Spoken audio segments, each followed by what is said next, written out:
乡亲大家平安，今仔日是新历的3月11，旧历的2月初5，礼拜一。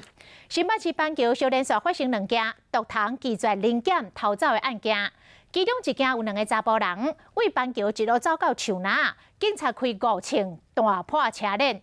原来2个人拢是毒品的通缉犯，无怪看到警察就走。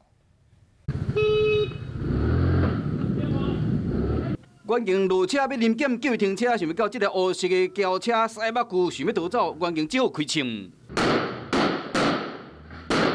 向这台黑色轿车开5枪，掩过驾驶无得惊，无将公权力放在眼内，警方一直约大家首航，安尼警费走受用。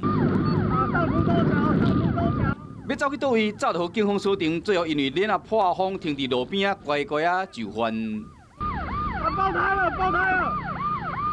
远警一个调查发现，讲这个抢手嫌犯因为毒品被通缉，看到远警才会想要走。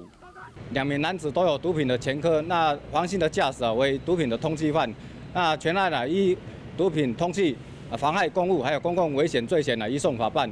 真拄好，较无8点钟前，板桥辖区内共款有毒糖拒绝临检。新海桥，新海桥！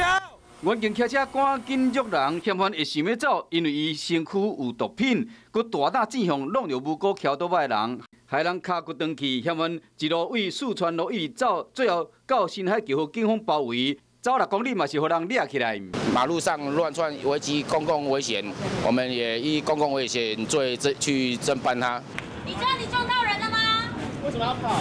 头日拢无讲话，伊就是大胆讲弄桥倒摆的人，这个毒糖。 板桥警方这暝为了抓毒贩，真正有够辛苦，嘛好这毒糖走无路。